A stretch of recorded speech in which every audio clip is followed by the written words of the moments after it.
بسم اللہ الرحمن الرحیم۔ السلام علیکم ورحمۃ اللہ وبرکاتہ۔ پیارے بچوں، کیسے ہو؟ اللہ سب کو سلامت رکھے۔ جماعت دہم آپ لوگ اپنی اردو کی کتاب نکالیں اور صفحہ نمبر 12۔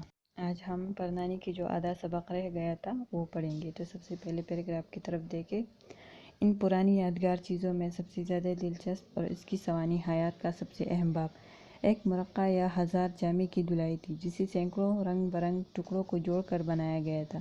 کپڑے کی کوئی قسم ایسی نہ ہوگی جس کی کوئی نہ کوئی قطن اس میں نہ ہو، مطلب جو ٹکڑا ہو وہ اس میں نہ ہو۔ سبھی قسم کے نمونے اس میں موجود تھے، گویا کپڑوں کی آثار قدیمہ کی نمائش تھی۔ وضاحت کے لحاظ سے، مطلب بناوٹ کے لحاظ سے، اقلیدس کی ساری شکلیں مختلف پیمانوں میں موجود تھے۔ اقلیدس مطلب ماہر ریاضیات جنہوں نے جیومیٹری پر اہم کام کیا۔ بیچ میں ایک چوکور پیازی رنگ کا ریشمی ٹکڑا سلیقے سے ٹانکا گیا تھا۔ جب کبھی یہ سی گئی ہوگی تو دیکھنے والے اسے گدڑی نہیں بلکہ بناوٹ کا کرشمہ سمجھتے ہوگے، مطلب فقیروں والی کمبل نہیں۔ لیکن اب بڑی بی کے ساتھ اس کا رنگ روپ بھی رخصت ہو چکا تھا۔ جوڑوں سے ٹانکوں نے دانت نکوس دی تھی، کہیں تانا ہی تانا رہ گیا تھا، بانا غائب تھا۔ جگہ جگہ سے کیڑوں نے بھی اپنی خوراک حاصل کر لی تھی۔ اس دھلائی کو بڑی بی کی سب سے زیادہ چہیتی بیٹی آمنہ کی ماں رقیہ نے اپنی جوانی کا رندافہ بہلانے کے لیے سیا تھا۔ پرنانی کے مشورے بھی اس کی جوڑ ملانے اور ٹکڑوں کی ترتیب میں خاص اہمیت رکھتے تھے۔ اس کا ہر پیغام بیٹیوں کی زندگی کا راز، شادی و غم کی تصویر، گونگے کا خواب اور آنکھوں سے گزرا ہوا ایک افسانہ تھا۔ اسی لیے دوسرے نہ مٹنے والے داغوں کی طرح بڑھیا اس کو بھی سینے سے لگائے رکھتی تھی۔ ایک دن کسی تقریب کے سلسلے میں سفیدی ہو رہی تھی، یعنی پروگرام ہو رہا تھا۔ دنیا کی دکھانے کے لیے آمنہ نے چاہا کہ بڑی بی کی کوٹھی بھی صاف کر دی جائے۔ چنانچہ اس نے سارا گڑ گودڑ باہر نکال پھینکا تو بیچاری بہت سٹپٹائی، مطلب پریشان ہوئی، روئی، چیخی، منتیں کی، مگر آمنہ کی منہ زوری اور سختگیری کے سامنے ایک نہ چلی۔ اب ادھر سفیدی ہو رہی تھی اور ادھر غریب بے آس بڑھیا کونے کونے میں اپنی چیزوں کو ڈھونڈتی پھرتی تھی۔ سفیدی ہو گئی تو پرنانی اپنی کٹیا پر جا بیٹھی، مطلب چارپائی پر، اور اپنے وقت کا زیادہ حصہ خاموش آنسو بہانے اور لمبے لمبے سانس لینے میں گزارنے لگی۔ دقیانوسی خیال کے لوگوں کا قاعدہ ہے، مطلب پرانے لوگوں کے خیالات، کہ وہ گھر کی پرانی چیزیں خواہ وہ کتنی ہی بیکار اور فضول کیوں نہ ہوں ضائع نہیں کرتے، اور داشتہ اعتبار شاید کبھی کام آ جائے کہہ کر کسی مکان یا کسی کونے قدرے میں رکھ دیتے ہیں۔ اسی طرح آمنہ بھی گھر کی دوسری غیر ضروری چیزوں کے ساتھ بڑی بی کا گودڑ بھی سمیٹ کر کاٹ کباڑ کی کوٹری میں ڈال دیا، اور بات آئی گئی ہو۔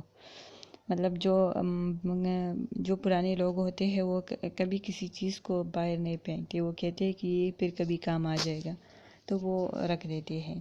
تو اسی طرح پرنانی بھی اپنی چیزوں کا بہت خیال رکھتی تھی اور انہوں نے ساری چیزیں سنبھال کر رکھی، لیکن آمنہ نے ساری چیزیں جو ہے وہ کباڑ سمیٹ کر باہر نکال دیا۔ ایسی کئی تقریبیں آمنہ کے ہاں ہوئی اور بڑی دھوم سے ہوئی۔ مال مفت دل بے رحم، خوب دل کھول کر روپیہ خرچ کیا۔ احمد مرزا کی اپنی کمائی ہوتی تو دل بھی دکھتا۔ پرنانی بیچاری کا اثاثہ تھا، مطلب انہی کا جائیداد تھا۔ چند ہی روز میں بڑھیا کی جائیداد کا لگا لگ گیا۔ پہلے رہن کی، پھر فروخت ہوئی، مطلب کرایہ کی۔ صرف یہ رہنے کا مکان اور اس سے ملحق بازار کی رخ کی 11 دکانیں رہ گئیں۔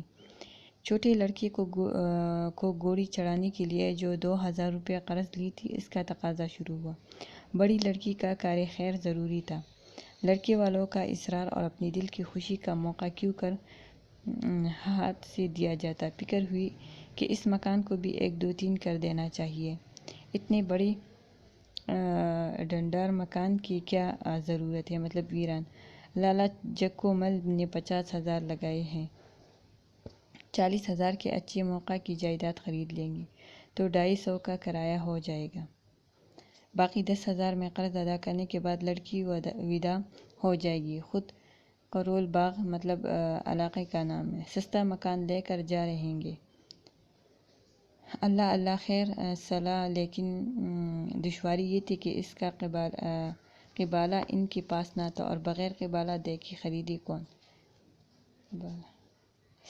جب پانی گلے گلے آ گیا اور قرض خواہوں نے ناک میں دم کر دیا تو پردھانی کی طرف متوجہ ہوئی۔ کوٹھی کا کونا کونا چھان مارا، بڑھیا کا گڑ گودڑ دیکھ ڈالا۔ آخر کہنا ہی پڑا کہ نانی اماں تمہارے داماد کے ابرو پر بن گئی ہے، مکان کے بات چیت ہو رہی ہے، قبالہ دے دو گی تو جان بچ جائے گی، ورنہ یہ زہر کھانے کو تیار بیٹھے ہیں۔ مگر بڑھیا ٹس سے مس نہ ہوئی۔ غرض باولی ہوتی ہے، مطلب پاگل۔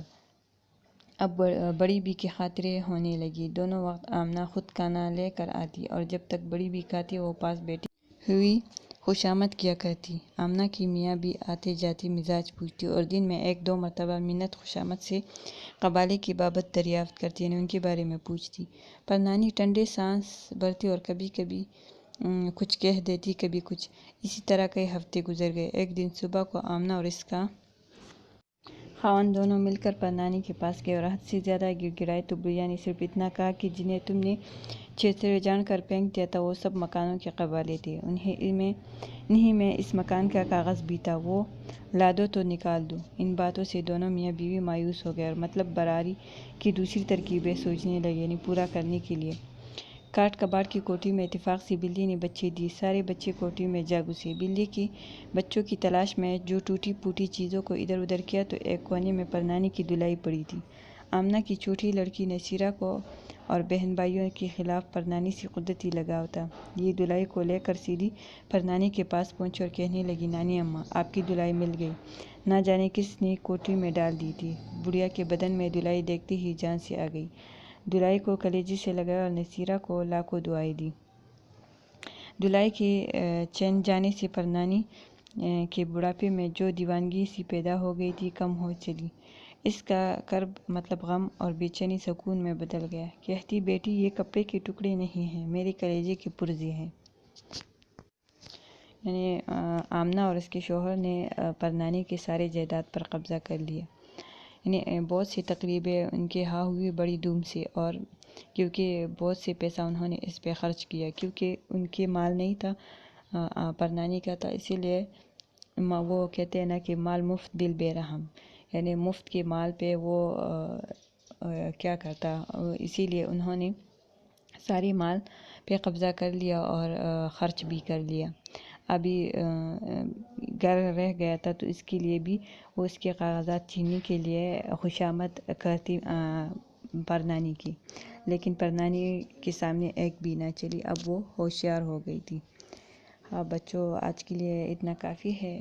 یہ سبق آپ لوگ خود بھی دہرائے اور جو بھی مشکل الفاظ کے معنی ہیں وہ آپ لوگ اپنے لیے ڈکشنری میں بھی ڈھونڈ سکتے ہو، اور اگر کسی بات کی سمجھ نہیں آئی تو آپ لوگ پوچھ بھی سکتے ہو۔ تو آج کے لیے اتنا کافی ہے۔ مجھے اپنی دعا میں یاد رکھیں۔